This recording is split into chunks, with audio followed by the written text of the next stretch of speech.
তো hello guys, তোমাদেরকে জানাই শুভ নববর্ষের প্রীতি ও শুভেচ্ছা। যেহেতু আমার নিজের নখগুলো ভেঙে গেছে, তাই জন্য আমি মামার বাড়ির পুজোতে যাওয়ার সময় ফলস নখ লাগিয়েছিলাম আর দেন সেখান থেকে এসে খুলে ফেলেছিলাম।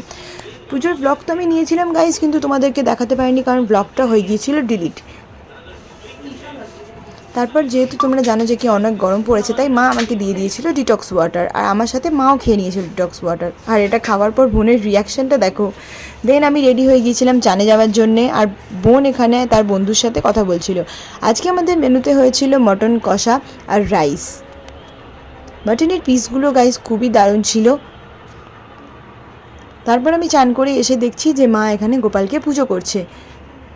আর তোমরা কি জানো গাইজ, আমাদের বাড়িতে 5টা গোপাল আছে, আর গোপালের সাথে সাথে একটা মহাদেবার নন্দীও আছে।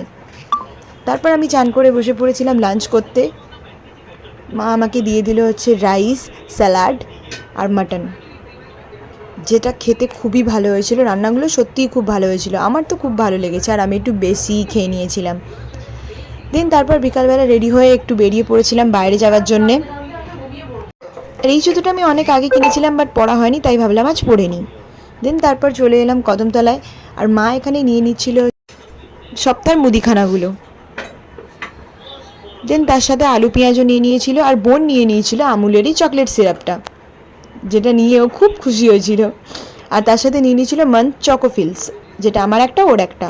ওকে বললাম সিরামটা একটু দিবি, ও বললো না, তাই জন্য মা বললো ওর থেকে কেন চাইছিস, তুই নিজেও একটা নিয়ে নে। দেন আমিও নিয়ে নিয়েছিলাম। তারপর টোটোয় উঠে পড়েছিলাম বাড়িতে যাওয়ার জন্যে।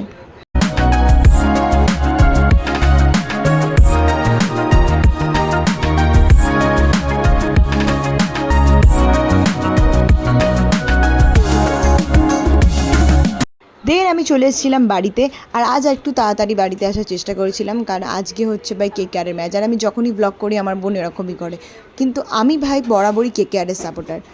করবো, লড়বো, জিতবো রে।